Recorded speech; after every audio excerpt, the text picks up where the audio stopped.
Alright, we're seeing if these metas are working or not. I'm going to show you what you have to do to remove the three brass. These are by OEM Tools, and it just knocked it off. These specifically, if you know what I'm holding right here, these are for removing stripped bolt heads and stripped nuts when you can't get your true 8 sides. I got the smallest one on right now. Can't even read these numbers. This is a 7/16 11 millimeters, so the other one should be a 3/8 10 millimeter. And I was getting ready to do it, and I was like, oh, I better whip out my glasses so I can show it, because I was literally stopped and stumped for like a month trying to figure out, is there a bolt through the firewall to get to it? Because I even went to the extremes of checking to see, because Google AI said if you remove the wiper cowl, you'd have a bolt, but you didn't. So, without further ado, I'll start another video, merge it with this one, and we'll see what we do. Alright, so you get to where you have your dash removed. I've now removed them 4 times and actually didn't have to break anything or snap anything. I got a dedicated container just for all the dashboard screws and stuff. These are for the wire looms right by the gauge cluster.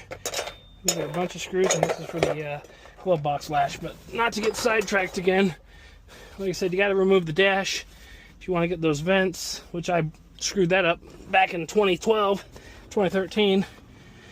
Don't take that video's advice. But anyways, you take this guy right here, 3/8 OEM Tools, bolt remover for rounded bolts, and you stick it on the brass guy, and you can't just hold it directly over. I guess you can for this one because it's biting, but in the past it would not. But fair enough, these are threading off now, but these really don't barely have any bites or threads on them. It's like a crimp or a rivet or something. So I'll do another one. So here's the second out of 3. Like I said, you can have it directly on and it doesn't move it. So you got to angle it. You just bend down and then you turn counterclockwise, and if you saw, now it's turning.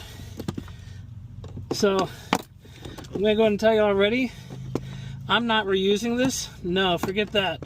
If you want to know what bolt fits that you can pull off of another Camry, just take the nut off of a bumper cover off the rear of the Camry, and on either left side or right side, and the nut will bolt right on that thread and those two. I'm talking about the nut that bolts your bumper. You got 3 on each side. So just keep watching here. So I'm pretty happy that I figured out how to get this goofy little nut rivet crimp off without breaking anything. Because I'll tell you, when I first found out, like, the evaporator and heater assembly, the evaporator core and heater core box assembly was secured a funny way, I was pretty discouraged, and I was thinking, oh my gosh, am I really gonna have to junk my father's Camry? Because I can't figure out how to remove those daggum things. But I finally figured it out. Here's the last one. Like I said, go to the side so it bites. And once you do that, it'll keep turning and threading off. Now, the blower motor box separates from the evaporator and heater core box assembly. I'm hoping, I don't think I'll have any issues getting the blower motor box out, but I'm thinking I'm going to try and see if I can get the HVAC box out without having to remove the entire bar, but we'll see.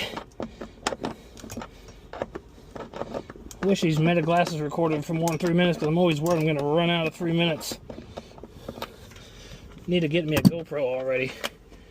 Okay, there we are.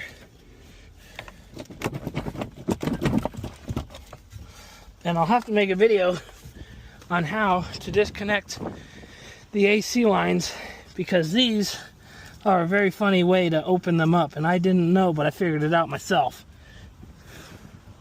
So look I even took the liner out. And that's a whole lot of firewall. So thanks for watching.